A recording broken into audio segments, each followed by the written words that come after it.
आपके बीच मैं कांठल की आवाज के इस मंच पर आमंत्रण देना चाहता हूँ एक बहुत बड़े व्यंग्यकार को, जिनका नाम कुंवर प्रताप है। 4 खूबसूरत पंक्तियां उनके सम्मान में उधार लेता हूँ कि हर शाख गुलिस्ता पे शबाब आ रहा है, हर शाख एक गुलिस्ता पे शबाब आ रहा है, कलियों का मौसम बेहिसाब आ रहा है, चमेली संभाल के रख अपने आंचल को, बहारों का राजा गुलाब आ रहा है। जोरदार तालियों के साथ कुंवर प्रताप को बधाएं।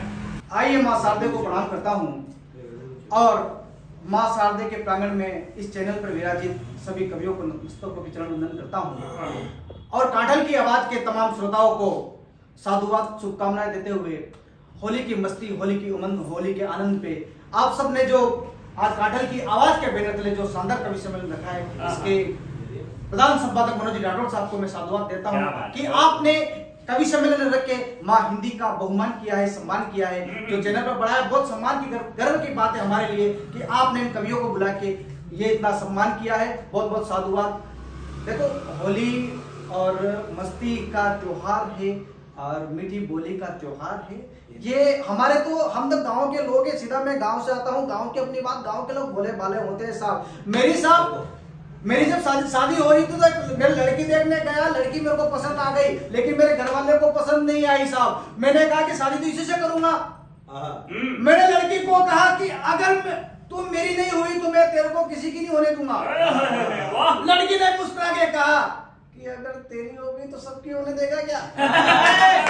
उसी लड़की से साहब मेरी शादी हुई साहब। कभी मेरे घर पे आए साहब, मैंने कभी के लिए सब चाय पानी की व्यवस्था की, उससे चाय मंगाई, वो चाय लेके आई और चाय के कप हाथ में लेके आ गई। अरे मैंने कहा कि जाने मन, अरे हंसने की क्या बात है, घरवाले को जाने मन के ही सकते हैं। मैंने कहा कि जाने मन, ऐसे चाय के कप हाथ में लेके नहीं आते। वो शर्माई, मुस्कुराई और चली गई। अगले दिन चाय ट्रे में डाल के लाई कि ऐसे ही चाट के चम्मच ला के दूं। साहब, गांव की औरतें बड़ी भोली होती है और उनकी मस्ती होती है, आनंद होता है। मैं उसके लिए लाया था अबीर और गुलाल। अबीर और गुलाल? मैं उसके लिए लाया था अबीर और गुलाल, लेकिन उसने मुझे नहीं लगाया, इसका मुझे आज तक मलाल। मुझे इस साल है नई उमंग, वो आके मुझे लगाएगा रंग, मस्ती का रंग। देखो, ये महिलाएं बोली है और अभी मैं सिर्फ अपनी प्रतिनिधि रचना सुनाता हूँ आपको कि मेरी पत्नी ने व्हाट्सएप पर ग्रुप बनाया। मेरी पत्नी ने जब तक ये श्रोता ताली नहीं बजाएगी तब तक ये पंक्तियां बोलता रहूंगा मैं। एक बार छोटा जो खचाखच भरा चैनल कि मेरी पत्नी ने व्हाट्सएप पे ग्रुप बनाया, उसका किस्सा मैंने विजय विद्रोही को सुनाया। अरे विजय विद्रोही ने मेरे कंधे पर हाथ रखा, बड़े प्यार से समझाया कि आइए आपकी समस्या को हम कांठल की आवाज के चैनल पर बताते हैं और व्हाट्सएप ग्रुप से पति कितने पीड़ित है सबको बताते हैं। आइए मैं अपनी औकात पर आता हूँ। मेरी पत्नी ने व्हाट्सएप पर ग्रुप बनाया, उसका किस्सा मैं सबको सुनाता हूँ। लीजिए दर्शकों, आनंद लीजिए। देखो, पत्नी ऐसी प्राणी है जो पत्नी करे, जो देखो मेरे साथ शादी हुई तो मेरे तो पहले डील हो गई थी। मैंने कहा कि देख, मैं तेरी हर बात मानूंगा, अगर मैं कपड़े धोऊंगा तो सुखाने तेरे को जाना पड़ेगा, अगर मैं बर्तन साफ करूंगा तो सिक्के में तेरे को जमाना पड़ेगा। हमारी घर गृहस्थी आनंद से चल रही थी साहब। इसी बीच क्या हुआ कि मेरी पत्नी ने व्हाट्सएप पर ग्रुप बना लिया पियर नाम से। मेरी पत्नी ने व्हाट्सएप पर ग्रुप बनाया, उसमें उसने सबको जोड़ा, चाचा, भतीजा, नाना, काका, फूफा, मौसा, किसी को नहीं छोड़ा, बस मासूम पति को ही नहीं छोड़ा। अब शाम सुबह वो ग्रुप में जाने लगी, शाम सुबह वो ग्रुप में जाने लगी, आटे चटनी लून की खबरें भी ग्रुप में जाने लगी। अति हुई तो ये आज मुझे करने लगी, तू मैं, फिर मुझसे झगड़ने लगी। एक दिन ऐसे ही हमारे बीच में हुआ झगड़ा, वो भी भयंकर तगड़ा। मैंने मौके की नजाकत को समझा, था तो उसी का चमचा। मैं वहां से चला गया, मेरे जाते ही कमाल हो गया, झगड़े वाला मैसेज ग्रुप में चला गया। सबने ग्रुप में अपनी जिम्मेदारी निभाई। सबसे पहले मेरी सास ने लिखा कि करम फूटे मेरे, नाश पीटा मिला जमई। और मेरे साले भी कहां पीछे रहते साहब, खूब बाहें चढ़े, खरी खोटी मुझे सुनाई कि अब की बार इस जीजा को सबक सिखाएंगे, कुछ गुंडे बेच के पिटवाएंगे।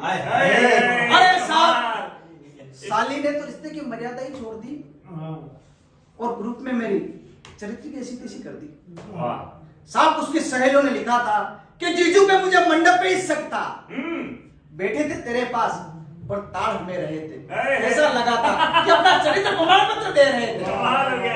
अरे साहब, भतीजे ने तो रिश्तों की मर्यादा ही तोड़ दी और ग्रुप में मेरी हड्डी पसली ही तो फूफा नाम का प्राणी ही बदमाश है, लेकिन उसको नहीं एहसास है कि हमारे भतीजे खास है। अब की बार आने दो, घर में घेर के पिटवाएंगे और ससुराल क्या ये बताएंगे। अंत में साहब, ससुराल क्या है? अंत में भाभी का मैसेज था, मैसेज के साथ राष्ट्र के नाम संदेश था बहुत बड़ा। कि अरे जीजी, इस छोटी छोटी बातों को ग्रुप में न डालो, आनंद मोहब्बत प्यार से अपनी गृहस्थी संभालो, आप खुश रहो और कभी वो उठ जाए तो तुम मनाओ, प्यार मोहब्बत स्नेह से अपनी गृहस्थी को चलाओ, क्योंकि छोटी छोटी बातों से प्यार मोहब्बत परिवार संवरता है और परिवार से तो राष्ट्र सम्मत बनता है। आइए इन्हीं के बीच देखो होली की मस्ती है। होली का देखो, होली बड़ा प्यारा पवित्र त्योहार है और इसको हम ऐसे ही नहीं जीत सकते हैं। मैं शब्दों से आपको बताने का प्रयास करूंगा कि